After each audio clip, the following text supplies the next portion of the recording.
கிறிஸ்துவுக்குள் பிரியமானவர்களே, ஆண்டவராக இயேசு கிறிஸ்துவின் உயிர்த்தெழுந்த நாமத்தினாலே உங்கள் ஒவ்வொருவருக்கும் எங்களுடைய கம்ஃபர்ட் ரிவைவல் மினிஸ்ட்ரி சார்பாக இந்த நாளில் அன்பின் வாழ்த்துக்களை நாங்கள் தெரிவித்துக் கொள்கிறோம். இன்றைய ஆத்தும ஆகாரம் என்கிற நிகழ்ச்சியில் உங்களை சந்திப்பது எங்களுக்கு மிகுந்த ஒரு சந்தோஷம்.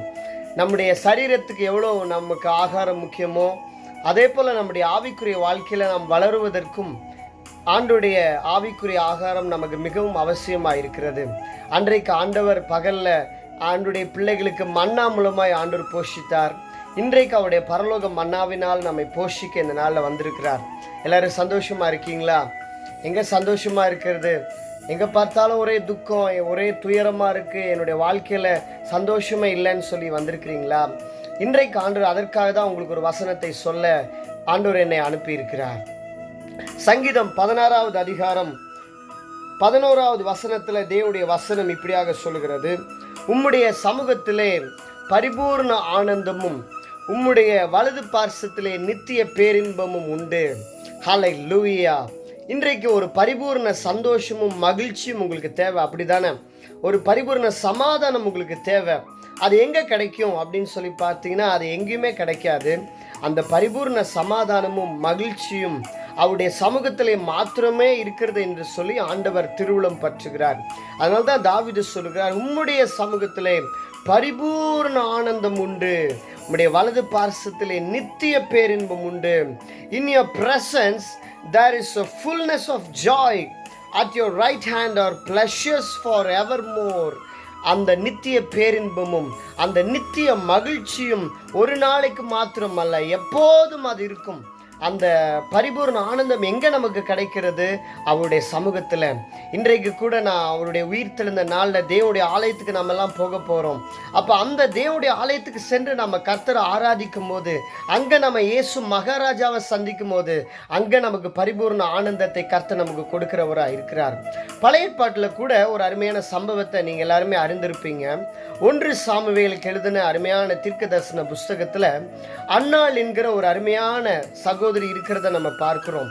அவர்களுக்கு பல வருஷமாக குழந்தை இல்லாத ஒரு நிந்தையை அவர்கள் கடந்து வந்தார்கள். அவர்களுடைய வீட்டில் எவ்வளோ கஷ்டப்பட்டிருப்பாங்க யோசிச்சு பாருங்க. அவங்களுடைய மனது எவ்வளோ ஒரு கஷ்டமாக இருந்திருக்கும் யோசிச்சு பாருங்க. அதில் வேதத்தில் நீங்கள் பார்த்தீங்கன்னா, அவங்க போய் மனங்கசந்து மிகவும் அழுதார்கள். எங்கே போய் அழுதாங்க? தேவனுடைய சமூகத்தில் போய் அழுதாங்க. தேவ சமூகத்தில் சென்று அழுகிற ஒருத்தரை அவர் சும்மா அனுப்பவே மாட்டார். அப்போ ஆண்டுடைய சமூகத்தில் சென்று அழுகும்போது கூட அங்கே ஊழியம் செய்த ஆசாரியனாகிய ஏலி சொல்கிறாரு, நீ என்ன குடிச்சிட்டு அழுதுட்டு இருக்கிறியா அப்படின்னு சொல்லி சொல்கிறார்.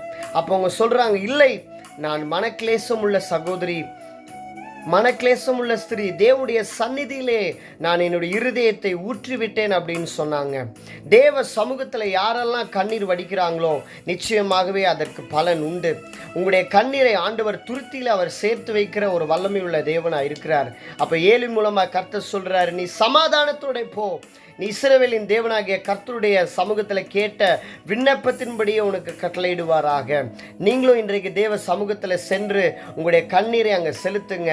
தேவ சமூகத்தில் உங்கள் ஜெப குறிப்பை கொண்டு போங்க. கர்த்தர் நிச்சயமாய் உங்களையும் சமாதானத்தோடு அனுப்ப அவர் வல்லமை உள்ளவராக இருக்கிறார். அதுக்கு பின்னாடி 1 சாமுவேலில் 1வது அதிகாரம் 18வது வசனத்தை நீங்கள் வாசித்து பார்த்தீங்கன்னா, அதற்கு பிறகு அவள் துக்கமுகமாக இருக்கவே இல்லை. கர்த்தர் அவருடைய துக்கத்தை, சிறுமையை, அவருடைய நிந்தையை சந்தோஷமாக மாற்றினார், பரிபூர்ண ஆனந்தத்தை கொடுத்தார். இன்றைக்கும் அந்த தேவன் உங்கள் வாழ்க்கையில் அதே அற்புதத்தை செய்ய அவர் வல்லமை உள்ளவராக இருக்கிறார். நீங்களும் உங்கள் குடும்பத்தில் நிந்தையை அனுபவிக்கிறீங்களா? கஷ்டத்தை அனுபவிக்கிறீங்களா? ஒருவேளை உங்களுக்கு கூட அன்னாளை போல குழந்தை இல்லையா? அன்றைக்கு அன்னாளுக்கு சாமுவேலை கொடுத்து அவருடைய துக்கத்தை மறக்க செய்தவர் இன்றைக்கு உங்கள் வாழ்க்கையில் கர்த்தர் அற்புதம் செய்வார். விசுவாசத்தோடு ஜெபம் பண்ணலாமா? எங்கள் பரிசுத்தமுள்ள நல்ல தகப்பனே, யார் யார் இந்த நிகழ்ச்சியை பார்க்குறாங்களோ அத்தனை பேர் மேல் ஆண்டுடைய பிரசனம் இறங்குவதாக, உங்கள் அபிஷேகத்தின் வல்லமை இறங்குவதாக. உம்முடைய சமூகத்திலே பரிபூர்ண ஆனந்தமும் உம்முடைய வலது பார்சத்தில் நித்திய பேரின்பமும் உண்டு. இன்றைக்கு இந்த பிள்ளைகளுக்கு பரிபூர்ண ஆனந்தத்தை, நித்திய பேரின்பத்தை தந்து மகிழ பண்ணும். இயேசுவின் நாமத்தில் ஆசீர்வதிக்கிறோம்.